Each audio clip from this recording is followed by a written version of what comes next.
Hello बच्चों, यहाँ प्रश्न है। निम्न में से प्रत्येक द्विघात समीकरण के लिए के ऐसे मान ज्ञात कीजिए जिनके लिए इन समीकरणों के मूल जो है वो वास्तविक x का वर्ग ऋण में के एक्स जोड़ में 9 बराबर 0 है। तो मुख्य अवधारणा अगर मैं इस प्रश्न का लिखूं, मुख्य अवधारणा तो देखिए, अगर एक द्विघात समीकरण ax का वर्ग जोड़ में bx जोड़ में c बराबर 0 हो तो इनका विविधकर अगर मैं देखूं तो b का वर्ग ऋण में 4ac होता है और इसमें दिया है कि मूल वास्तविक हो। तो वास्तविक मूल के लिए यहाँ पे मैं लिखूं, वास्तविक मूल के लिए जो विविधकर है उसका मान 0 से बराबर और उससे बड़ा होना चाहिए। तो चलिए इस प्रश्न को हम हल करते हैं। x का वर्ग ऋण में के एक्स जोड़ में 9 बराबर 0 है। अगर मैं इसकी तुलना करूं इस x का वर्ग जोड़ में बी एक्स जोड़ c बराबर 0 से, तो a का मान 1 आ जाएगा, b का मान माइनस में k आ जाएगा और c का मान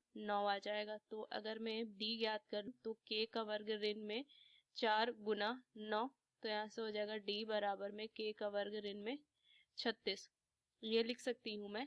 अब देखिए यहाँ से क्या हो जाएगा, k का वर्ग ऋण में 36 का मान जो है वो 0 से बड़ा और उसके बराबर आएगा। तो इसको क्या लिखेंगे, k का वर्ग ऋण में 6 का वर्ग, ये मैं लिख सकती हूँ।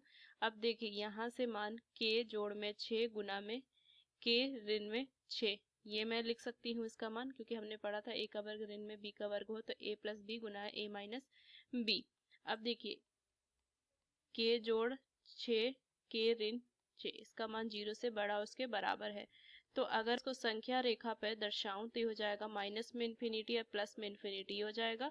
अब देखिए क्रांतिक बिंदु माइनस में 6 आ जाएगा और ये 6 आ जाएगा, ये माइनस अनंत और ये प्लस अनंत है। अब अगर मैं इसमें 6 से बड़ा मान रखूं तो 6 से बड़ा मान रखने पे दोनों मान जो है, ये पूरा मान जो है वो क्या हो जाएगा, धनात्मक आएगा, तो ये धनात्मक आएगा। और ऋण 6 से 6 के बीच का मान रखूंगी तो एक तो ऋणात्मक एक धनात्मक, तो दोनों को गुना करेंगे तो ऋणात्मक, और यहाँ से फिर से ये धनात्मक मान आ जाएगा। अब देखिए यहाँ से मुझे ये पूरा मान जो है वो क्या है, धनात्मक है, तो धनात्मक मान हम सिर्फ लेंगे। तो k का मान जो हो जाएगा वो क्या हो जाएगा, ऋण 6 से छोटा और बराबर होगा, ये कह सकते हैं। या k का मान क्या हो जाएगा, 6 से बड़ा और उसके बराबर होगा, तो ये इसका मान आ जाएगा, ये इसका मान आ जाएगा। तो इस मुख्य अवधारणा का इस्तेमाल करके हमने इस प्रश्न को हल किया। आशा करते हैं प्रश्न आपको समझ में आया। धन्यवाद।